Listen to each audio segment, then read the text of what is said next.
Hi, everybody. Welcome to the fourth installment in my series of rabbinic stories. Um, I actually already recorded this one and there was no sound, which I didn't even know was possible. So the good news is I got to practice. I want to start out by, of course, saying that I hope everybody is doing well. That's the most important thing. And then get into the story first by going back to where we were the last time as a little bit of review. Okay, so if you remember in our first three stories, we have Rabban Gamliel playing a very prominent role as a leader of the Beit Midrash, and he is pretty protective of his authority. He actually felt challenged by Rabbi Yeshua, who had different opinions, and Rabbi Yeshua deferred to Rabban Gamliel not once but twice. But Rabban Gamliel wasn't satisfied. He seems to have gone out of his way to embarrass or shame Rabbi Yeshua, and the rabbis finally said enough. And Rabban Gamliel comes from a very significant family, as you see here. So he came into the position with a lot of authority, and one can imagine the rabbis were very hesitant to challenge Rabban Gamliel, to show him any disrespect. But they finally had enough when they saw how Rabban Gamliel treated Rabbi Yeshua. So they opposed Rabban Gamliel, and they replaced him with Elazar ben Azariah, who was very young but grew gray hair, so he could look like he was 70 years old. And we talked about how in the Haggadah, we read a passage where he says, Hare ani keven shivim shana. Why does it say? Why does he describe himself as though he is 70? And so this is why, because he was much younger than that when he rose to the position that Rabban Gamliel held. But he grew gray hair, and that gave him the appearance of more authority in a miraculous gray hair growing episode. And actually, those in authority tend to grow gray hair faster. There was recently a scientific study that showed why that happens. And so Elazar ben Azariah takes over. Rabban Gamliel then goes to Rabbi Yeshua and apologizes, who accepts his apology reluctantly. And then the rabbis see this and they say, wait a second. So we have Rabban Gamliel, who's got all this authority, and Rabbi Elazar ben Azariah, who's a very young, very smart person, but still very young, doesn't have the kind of legacy that Rabban Gamliel has. What are we going to do? So they mostly reinstate Rabban Gamliel once they see that he apologizes. And Rabban Gamliel seems to show some degree of self-awareness also when Elazar ben Azariah opens the doors up of the Beit Midrash. Rabban Gamliel sees how many new people come in, how much additional learning happens, and Rabban Gamliel does seem to show some regret for his arrogance. And so in the end, we have this power-sharing agreement between Gamliel and Elazar ben Azariah, and that's where we left our story. And so we're going to pick up, and remember I promised in the very beginning that there would be magic, and there would be halacha, and there would be politics, and sure enough, this story continues with all of those elements. So there's a debate going on in the Beit Midrash about an oven, about whether the oven is pure or impure. The details aren't important for the purposes of our study here, and I would even argue for the purposes of the Gemara, they're actually not the most important point of this story. We're in a paragraph that's labeled Bet Manhatam. It's learned there, Chatacho Chulio, it's cut up tiles. Menatan Chol Ben Chulia of the Chulia, and an oven made of tiles, and you see the picture here with sand in between. Rabbi Eliezer Metaher v'Chachamim Metamin. So Rabbi Eliezer says that kind of oven is okay. It can be ritually pure, and the Chachamim say no, it is ritually impure. And this is where things take an interesting turn. Okay, so far we have a disagreement between Eliezer and all the rabbis. That sort of thing can happen. Seems innocent enough. One against many, no problem. The many would generally carry the day. And so then the Gemara continues, Zehu Tanur Shel Achnai. It's called the Tanur Shel Achnai. My Achnai. Okay, so now the question is, why is it called Achnai? Amar, which is a snake. Amar Rav Yehuda, Amar Shmuel, Sheikifu Devrim Ka'achnazo V'timuhu. So here's an interesting twist. And now this is where things really get interesting. Amar Rav Yehuda, Amar Shmuel. He says, what's the reason? Why is it called Tanur Shel Achnai? Why does it have the name of a snake oven? Because the rabbis, in declaring it impure, wrapped their arguments around it like a snake. Meaning, it seems, they went out of their way to declare it impure. Now, what's interesting is I showed you the diagram of the oven, and one could have easily seen an explanation of the name Tanur Shel Achnai, the snake oven, because it seems like it's coiled like a snake a little bit. It goes around and around. And even though they're stacked tiles, one can imagine a little bit like a coiled snake, a spiral, rather than a stack. However, in this case, now we're going for a symbolic meaning of the name. The Tana, on that day it is taught what happened. Be'oto hayom, Yeshiv Rabbi Eliezer kol tshuvot sheba'olam v'lo kiblu himenu. Rabbi Eliezer is very determined to declare this oven, to establish that this oven actually is tahor. It can be pure, He advanced every single possible argument, and they weren't accepted. Amar lahem, he said to them, Im halachak moti. Now things get miraculous. If the law is like me, charuv zeyochiach. Let this carob tree prove it. Nekar charuv mimkamo mea ama. The charuv uprooted and moved 100 amma. The amri la arba amot amot. Some say 400 amot. Okay, so you have a tree getting up and moving. Okay, taking a little walk. Okay, amrulo. They said to him, "In mivin raya mina charuv. You can't bring a proof from a carob tree. Come on, Rabbi Eliezer." Chazar ve'amar lahem. He goes back and says to them, "Im halacha k'motzi. If the law is like me, amat hamayim yochiach. Let the water prove it." Okay, a brook. Chazru amat hamayim le'acharehem. And miraculously, the water flows backwards. Amrulo. They said to him, "In mivin raya mi amat hamayim. You can't bring a proof from a river, from a stream."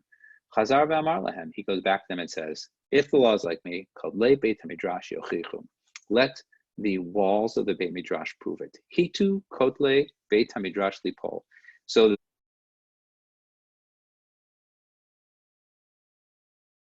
to start to fall.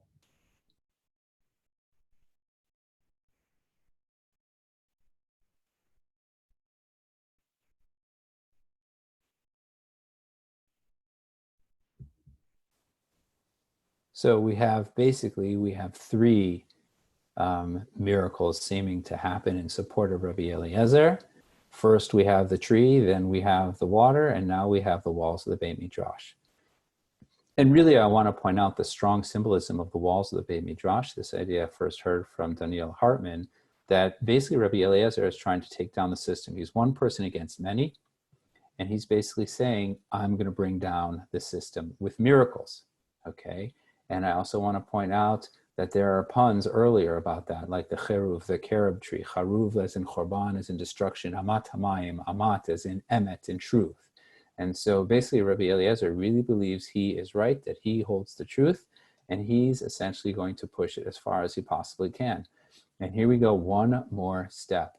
Ga'ar bahem Rabbi Eliezer. But wait a second, the walls start falling. Rabbi Eliezer stops them from falling.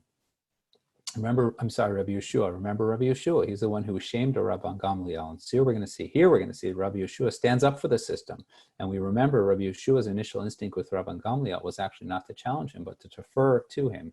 So despite his experience, we see Rabbi Yeshua is really somebody who does believe in the system. And that's why he deferred to Rabban Gamliel. Amar lahem, he says to them, Im talmidei chachamim, not to the walls. Im talmidei chachamim menatzchim zed zeh b'halacha atem mativchem.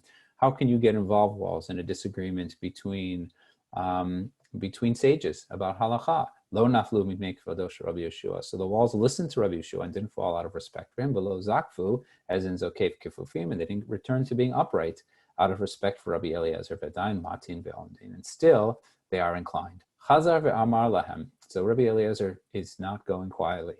Im halacha k'moti, if the law is like min hashamayim yochichu, let the heavens prove it. Yatzata vatko ve'amra, a voice from the heavens came and said, Malachem etz Rabbi Eliezer, shalacha k'moto b'chol makom.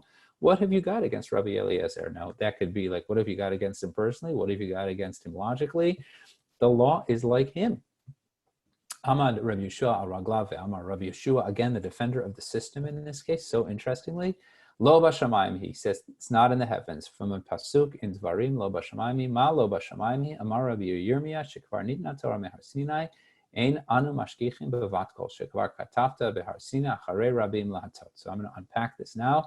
So first of all, we have a pasuk in Dvarim that says that lest we think that the Torah is unreachable, unattainable, okay?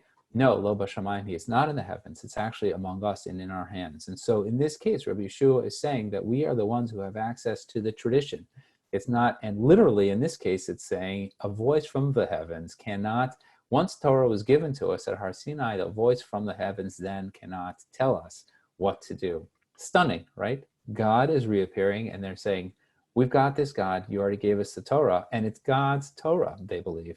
And so still they are saying, no, we're not going to go back to the source of the Torah. We're going to stick with the Torah that was given to us at Har Sinai, which is based on understanding that prophecy was no longer occurring, that our tradition in the hands of the rabbis was then up to the rabbis and no longer the province of prophets.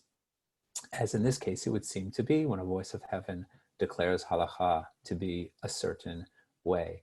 And then we have this quote from the Torah, because it's already written in the Torah, says Rabbi Yirmiyah, Acharei Rabim Latot. So what's our proof, God, that we don't have to listen to? In the Torah you gave us, it says, don't go by the majority.